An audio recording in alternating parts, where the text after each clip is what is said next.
Fool could be anything in the world, but I can never be you because I stand tall like I'm on my tiptoes, baby. You think a little too small. I got big goals, baby. Hey, where the money at? Look, I just need the info. Pronto, I go and get it and split it with my kinfolk daily, and I'm the type of that might change my number on you. Yeah, that's how you react when people took a slumber on you. Pretty brown skin, baby, I can see the summer on you. You see all the bread, and I know it make you wonder, don't you? Ooh, I ain't surprised at all. Seen them rise and fall. Went up the mountain, it wasn't hard to climb at all. At the top, I found some relief. I finally got some peace. Carry on, but please don't mess up the mood. Yeah, I worked too hard for it. No, I need to beat it, oh, you mess up the mood.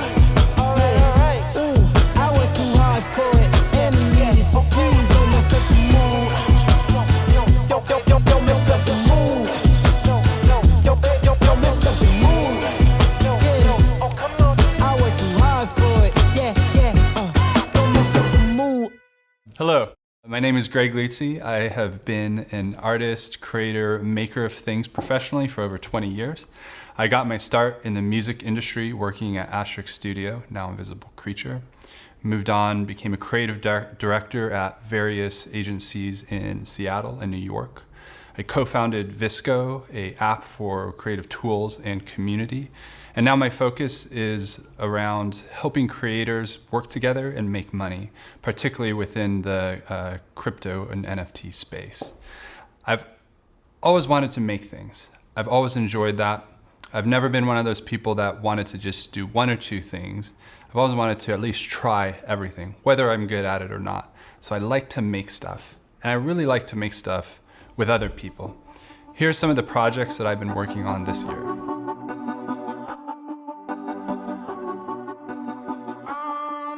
So this list looks pretty impressive, right? It's all clean and organized, and it looks like I know what I'm doing. But really, in real life, it's much more chaos and unfinished projects. Even a few weeks ago, I was telling my wife, I just want to finish something and I just want it to be good. But I've realized over the last year that I just keep hitting these blocks where the work that I'm creating is not something that I've necessarily loved. And so to try to remedy this, I've done the infinity scroll, looking through all different cool inspiration sites.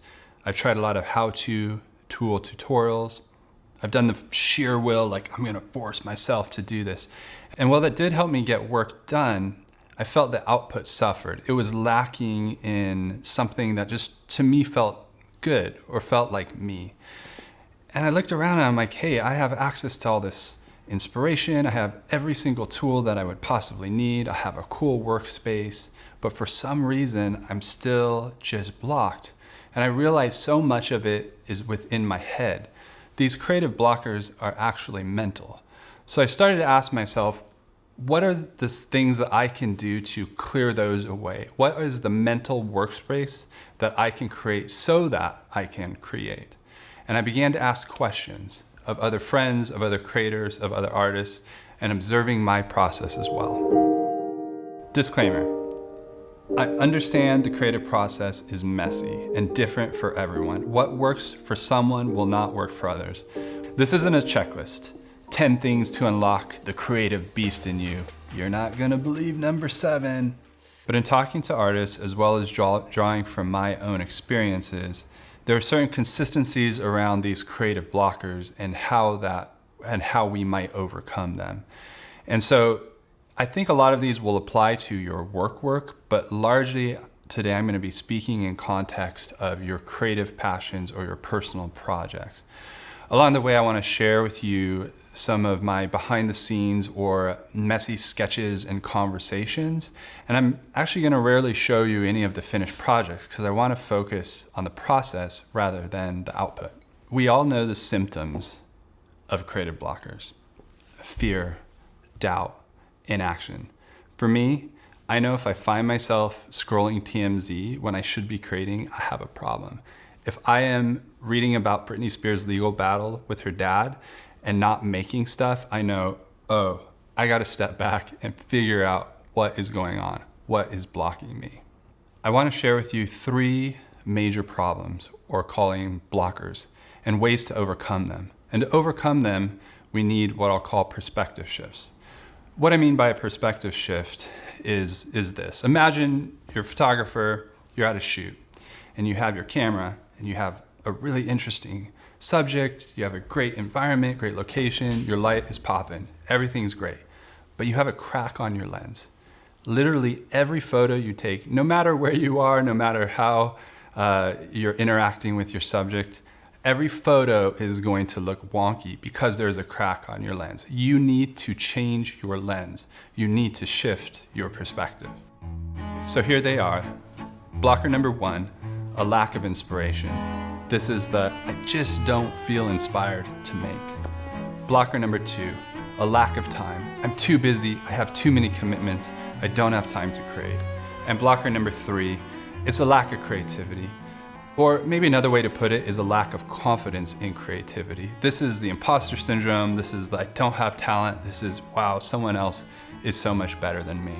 So let's dive in, let's look at these creative mental blockers and how we might change the lens and overcome them. We have more access to inspiring content than ever before. We can just scroll and see amazing visual content. And so you would think with all this amazing inspiration that we're seeing, we should just be having this incredible creative output. We should be just creative machines. Yet I find myself not. Actually, the more I scroll, the more I actually feel down about it and uncreative. And I think the answer to that lies in the definition of what inspiration is. So let's look at that. Inspiration is the process of being mentally stimulated to do or feel something, especially to do something creative. So let's look at that carefully. Inspiration is the process, right? So usually when I've thought of inspiration, I'm thinking about it of like, I go to a museum or I find a cool image online and it's this single spark that like, boom, let's go. But in reality, inspiration is usually a process. It is seeing something, but it's also the conversation. It's the ideation with friends. It's the conversations. It's hypothesizing. There we go. Hypothesizing about what a solution can be. So instead of looking at inspiration as that first little dot starting the creative journey, I would look at it more as the first section of the creative journey. I think we've often bought into the lie of the light bulb moment. The little cartoon character where the light bulb goes off and the idea is there and everything is easy. We just make it, ship it, everyone is happy, we get 10 million followers and we're super rich. But that really is not how I see it happening. It might happen like that once in a blue moon, but for the most part, the process can be long and it can be hard, also filled with joy, but it's not a single moment. So let's change our thought on inspiration as a single moment to process. There's another lie that we bought into, and that's the idea of the creative superstar or super influencer. And this is someone that you see posting all the time, posting amazing content, and in your head you're like, how is it so good? And how do they have all this time to be able to do this? And we start doubting our own creativity. Actually, if you dig a little deeper, there's usually a team surrounding that person creating it. And while that person's name may be stamped on it as the creator, actuality, there's a large team of researchers, of artists, of makers surrounding that to make that actually happen. Therein lies the magic, right? That the creative journey is not done alone and that collaboration can yield great results faster. So let's look at a couple examples of creative communities in history.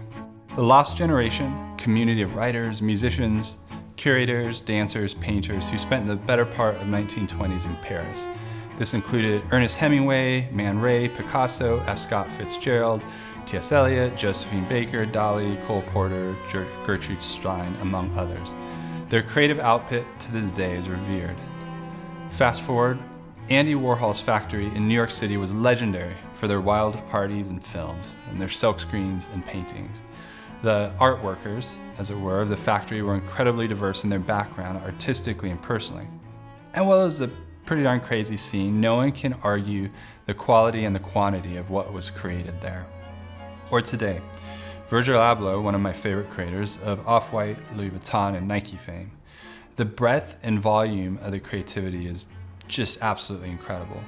But if you dig deeper, you realize he has a team of researchers, artists, and producers surrounding him. Creative community is a win-win for everyone involved. It pushes us, it challenges us, it exposes us to new things creatively. So how are we going to change the lens?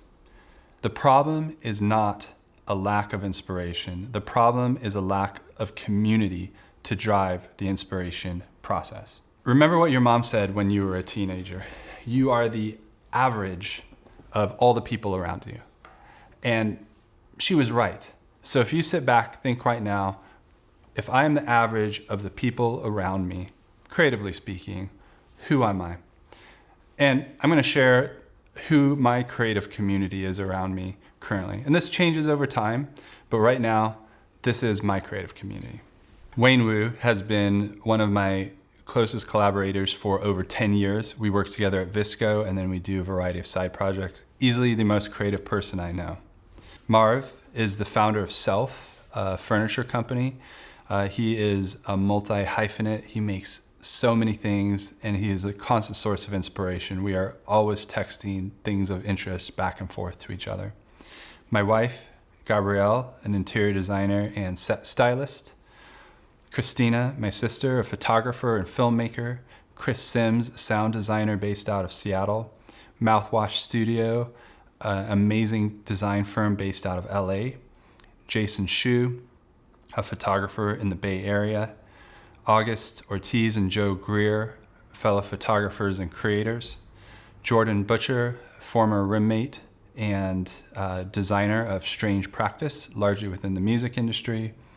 Zach Hodges, my former bunk bed roommate, the person who introduced me to my wife, and also creator, multi-creator, photographer, musician, incredible.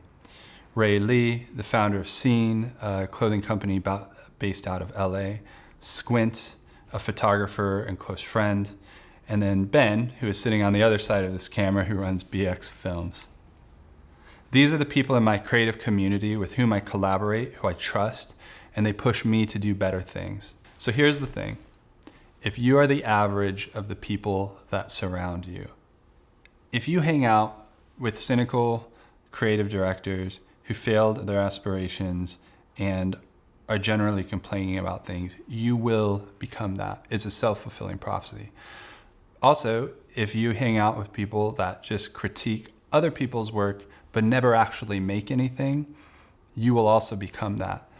So this can work very positively, and it can also work negatively. You are the average of the people that you surround yourself with. Before we dig into what does good creative community look like, let's talk about what it's not. And for starters, social media is not creative community. It might be a place where you meet people that can become creative community, but let's look at what social media is. A fire emoji is maybe encouraging, but it's not honest feedback. It's not a place for critique. It's not a place for true conversations around what you are creating or what someone else is creating. So there's good things happening there, but I think we've skewed the mindset to think that social media equals true community, and I would argue that it doesn't. All right, so let's look at what should creative community look like. What is essentially the hallmarks of great collaborative communities? And there's a few that I've observed. Number one, all team everything. Okay, let's look at a basketball team. You must have a team with complementary strengths. Let's say you had a team with all 7'8" centers. That wouldn't actually go well for you. You need the point guard, you need the shooting guard, you need the small forward, and you need the center. And sometimes, of course, there can be little things to change it up, but by and large, the point here is you need to have complementary strengths. This is also important because it takes the pressure off of you. There are some things that you are not going to be good at. Some things you're going to be terrible at, in fact. And if you have other people that can complement that or are better at you, you're going to produce a better product. An example of this for me has been with Wayne at Visco. Now, most people come to me and they're like, oh, Greg, you're a designer. I love what you did with Visco. And while I did have a role design-wise within Visco, by and large, that was controlled by Wayne and his team. And he is an incredible designer. He is a way more talented designer than I am. And it allows me to step back and use my strengths in other areas around strategy, in other areas around vision, to be able to focus on that, knowing that the design aspect of Visco is always going to be incredible. The second great hallmark of a great collaborative community is being curious and fearless. So creative community can introduce you to new perspectives, and that collaboration can breed something new. It can push you outside of your comfort zone and introduce you to new things. An example of this is with fragrance making or perfume making. A few years back, my wife signed me up for a class as part of a date. And I went thinking, oh, this will be fun, not realizing I would absolutely fall in love with the process of making fragrance. It's a mix of art, it's a mix of science. It takes you to whole new worlds and whole new places. And I just dove in headlong. Next year, we hope to launch our first brand called Novelle, which is based on different characters in books that I've read, and the fragrances are inspired by them. But she pushed me to try something that I would have normally been like, I don't know about that. Is that something that guys even do? Or, you know what, I'm too busy, or that's so weird. I don't understand the science behind it. But her pushing me into a new place with new perspectives and trying new things has unlocked something in me that I absolutely love. The third hallmark of a great collaboration or community is this: iron sharpening iron. So yes, community spurs you on to do better things, but it believes in you when you doubt yourself. It's super honest. It tells you when something is bad, even when you maybe don't want to hear it, but you know that they still love you. So this community, that iron sharpening iron concept, is really about, it's encouraging, but it's also honest. And this is most demonstrated in my relationship with Marv. Marv runs Maison Auger, which is a clothing company, as well as he's working on launching Self, which is a furniture making company that you, as a consumer, can help design the furniture. It's absolutely incredible. But our relationship is a back and forth one, where it's like, hey, I think you've got something, you gotta go. It's believing in that person when they're not sure they believe in themselves. And it's also one that's honest. I was working on a fashion line and I had spent weeks on it, and I felt so good. I was like, I'm gonna be the next Jerry Lorenzo of Fear of God. And I showed it to him and he was like, yeah, no. And I was like, serious, like what's going on? And he gave me really good feedback around, hey, I know what the original vision of this line was, and I feel like you've watered it down to make it more accessible. You need to trust what you set out to do. And you know what? He was absolutely, absolutely right. And so it was a forcing factor for me to step back and be like, what was I originally going for? This does not meet it. I'm gonna start again. And the result of it is so much better. I would have actually felt like I would have settled if I would have gone that original way. So I value that feedback that he gave me. The fourth hallmark of good creative community or collaboration is this: not like you. So what I mean by that is community does not look like you. So yes, I'm talking about diversity of gender, race, age, and mediums, but I'm also including things like personality and values and abilities. This is known as deep level diversity. And I'd argue diversity is the most important hallmark of a great community. And why does this matter? Purely from a creative perspective, right? Because different backgrounds and experiences help build a better team with complementary strengths. And because new perspectives push you outside of your comfort zone and remain curious. Wayne and I are working on a new platform for curated NFT art shows called Exhibitions. And we're doing that with a small creative agency in LA. And they're amazing designers and artists, founded by Mackenzie, a woman with a mind for product and incredible design skills. Alex, who's Filipino and so good at research and strategy and holistic thinking, and Abe, who's Hispanic, who thinks outside of the box and pushes the status quo. And just to be real with you, I could also be their dad. So they grew up, and how they see the world is very different than me. And the energy that they bring is incredible. They push me every day creatively, and I appreciate that. Our project is better because of the diversity of perspectives and experiences. Okay, so you're probably thinking, if I don't have community, how do I start that? And I'd say to that, create it. How? Okay. Invest in other people. Everything begins and starts with other people. Every interaction that you have with someone is an opportunity to help them, is an opportunity for potential collaboration. You just don't ever know. And I'm going to say something that might sound a little weird. When you make these connections, offer to help for free.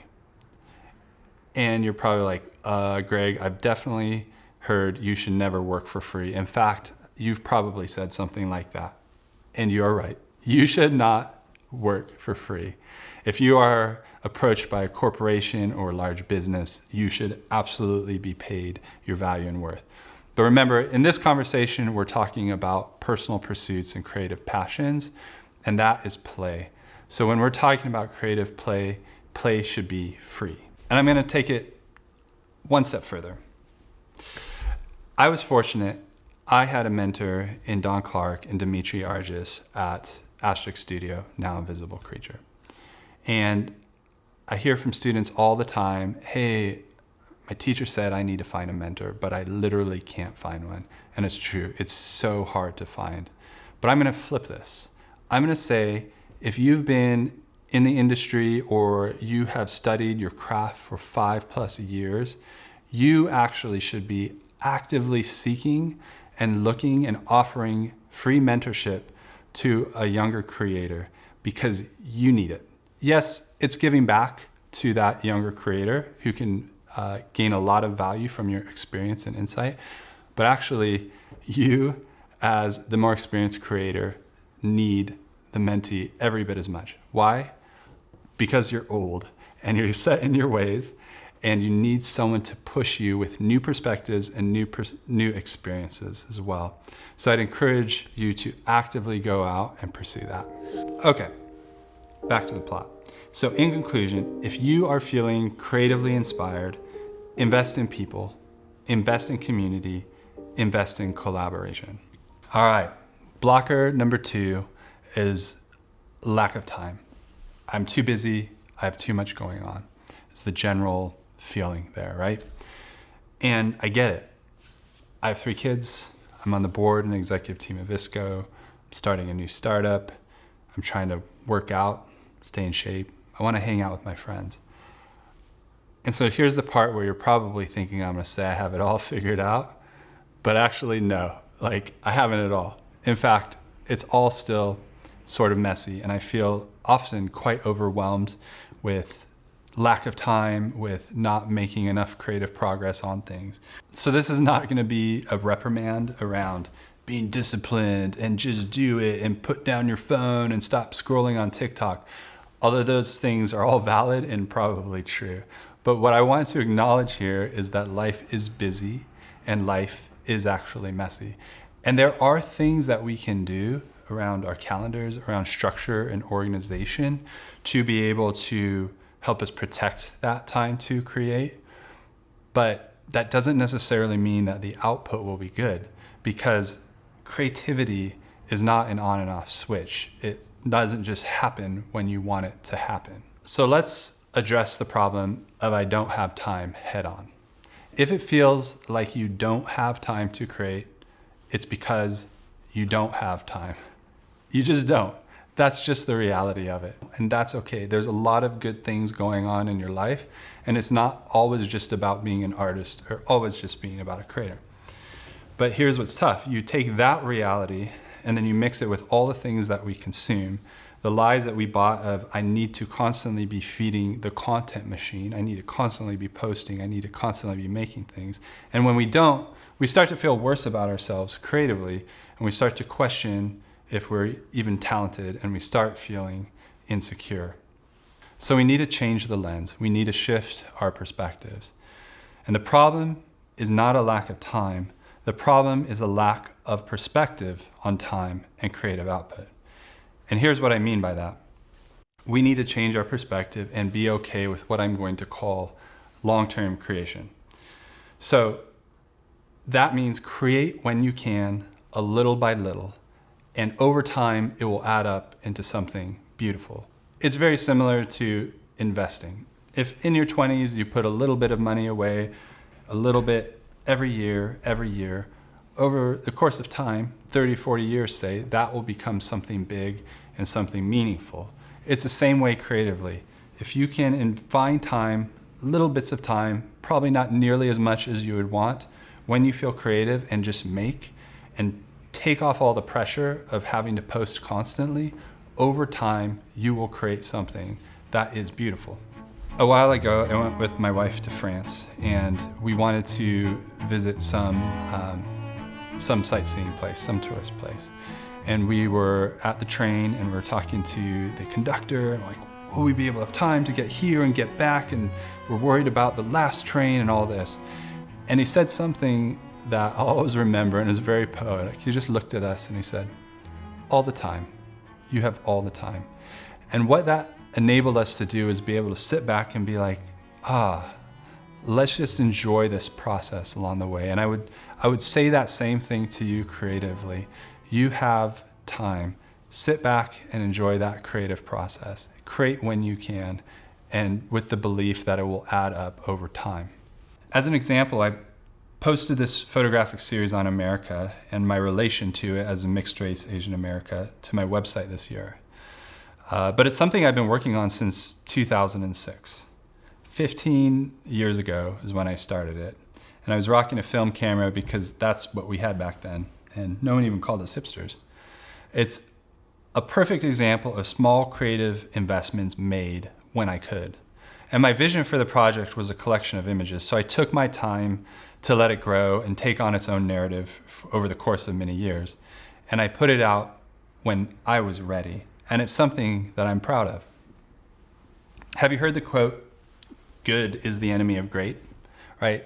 Now let's see who says that. It's probably like project managers who are incentivized to ship 6 features in a quarter, or maybe it's a business that needs to hit financial projections, right? It's putting on these timelines to get things out. There's actually a lot of value to it, right? It's around not being a perfectionist, not being too precious with things. But in the context of what we're talking about here is personal projects. These are things that you are making. And if we can remove the pressures of timeline and the pressure of always feeling like we have to constantly post and have output, it gives ourselves the freedom to make something great, to make something on our terms, right? So is good the enemy of great? No, I would actually say bad is the enemy of great. So why rush something? Why put out something that's good when you know with a little bit of time you can make something great? Once again, changing our perspectives on how we view time, changing our perspectives on how we view the output or the things that we create. If we adopt this attitude of long-term creation, you may even forget about something you've started, but you can revisit later and find out that it's still cool. Or maybe it's terrible, who's to say? But either way, your archive folder is a goldmine waiting to be explored. Case in point, my friends and I recently put out an EP. The band is called St. Torches. You can check it out on Apple or Spotify. Jordan Butcher of Strange Practice did the artwork. But here's what's funny. We recorded this in 2010, literally 11 years ago when I could still fit into skinny jeans. And I forgot about it until my wife reminded me of this year. And you know what? It held up. So we put it out and it's cool. All right. So we all feel stretched for time. We all feel that we don't have enough time. And that's probably just the reality. I want to give you this permission. If you don't have time, it's okay to not create. It's okay to take your time. It's okay to not post every day. It's okay to not post anything. And it's actually okay to do nothing. I give you full permission to binge watch Ted Lasso. Don't beat yourself up about it. You are creative, and eventually you will find time to create. And when you do, and enjoy it, knowing that little by little it will add up to something beautiful. Creative blocker number 3, a lack of confidence or lack of creativity, or a lack of confidence in your creativity. Either way, this manifests itself by, I feel like I'm not talented, I feel jealous of someone else. It's imposter syndrome, right? And imposter syndrome, definition, is a feeling of self-doubt and personal incompetence that persists despite your education, experience, and accomplishments. And almost every artist I know has admitted to feeling this at some point in their creative journey. It's why we say things like fake it till you make it, which is really just another way of saying, I don't know what I'm doing, but I'm too afraid to admit it because I'm worried about what you will think about me, right? And I still feel this. After 11 years at Visco, a company that I co-founded, I still feel imposter syndrome in every single press interview that I do. I'm concerned that they're gonna ask me something that will reveal I just don't have it figured out. Because the reality is, I just don't actually have it all figured out. I'm still learning. Or have you ever noticed how crushing it feels when someone posts a negative comment about your work? You just feel the weight of that, and we replay it in our mind over and over again, and it hurts. And the question is, why does it hurt? And it hurts because our creative output, our work, what we make, is a reflection of our identity. Creative expression is rooted in identity. Look at it, think of it as like a mirror of what is really inside of us. Or have you ever copied an artist you like? And which is actually a great way to learn new skills. But actually, even if you create something good, it still doesn't feel quite like you. And that's because, once again, creative expression is a reflection of your identity. And so you have created a reflection of someone else's identity, not yours. And you can feel that. You can feel that. Creative expression, creativity is a reflection or a mirror of your identity. When we begin to doubt our creative abilities, we are actually often questioning our identity. We are trying to figure out who we are. So we need to change the lens. The problem is not a lack of creativity or confidence. The problem is a lack of identity. So following that logic, in order to fully unlock your creativity, you need to fully embrace and understand who you are. And I wish I could say I have found the magic keys for that, but I haven't. I am still trying to figure this part out. But I have been on a journey throughout the course of 2021 around discovery of self and identity. Let's call this part, You Are Beautifully and Wonderfully Made, subtitled, You Are You, and That's Awesome. So here's my journey. 2021 is the year I became Asian. And before you think I'm gonna make some weird racist joke, let me explain that. I'm mixed race. My mom is Chinese, she's 5'1", just a ball of energy, Kim Nook Ching. My dad, tall, German, white guy with a beard.